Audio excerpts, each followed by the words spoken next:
ginger-haired Esma.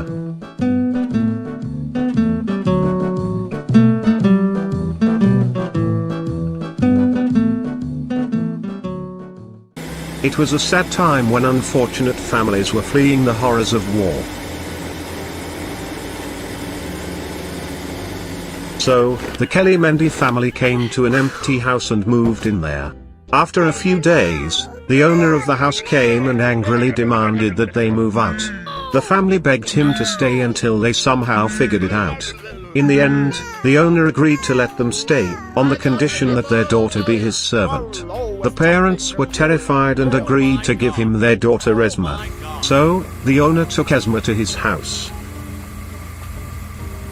The owner was a professor who lived alone in a wealthy part of town. Esma became a servant with a ban on communicating with anyone. During the day, the professor behaved as if everything was normal. During the day, Esma cleaned the house, cooked, washed and ironed.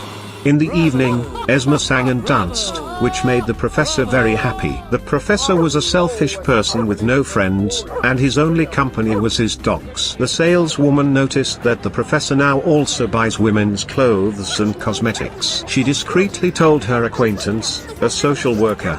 The social worker secretly followed the professor and saw where he lived. He returned to his office and expressed his suspicions to his colleagues. The next day he came to the professor's house and Esma opened the door. Esma told the social worker about her miserable fate. The social worker promised help and left.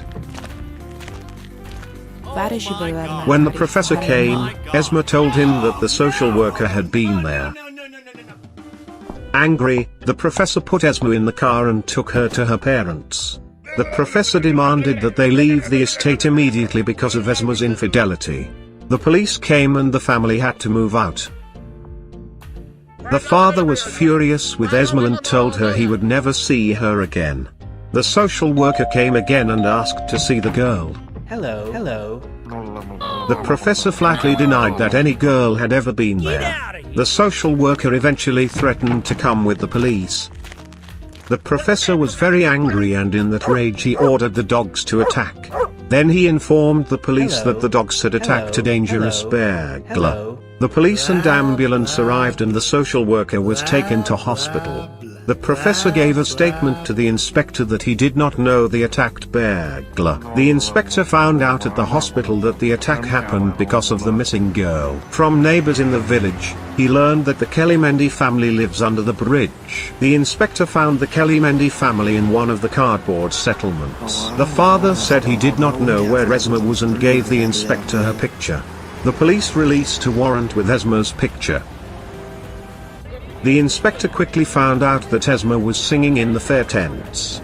He went to the tent where Esma was the star of the evening. Esma was a minor and had to go with the inspector. At the police station, she described her relationship with the professor in detail.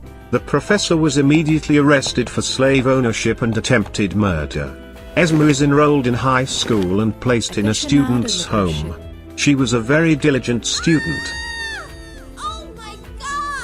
And after classes, Esma happily rushed to an important visit. She went up to the second floor, rang the bell and the door was opened by a kind lady. Esma's cheerful chatter was the cure for the social worker's recovery.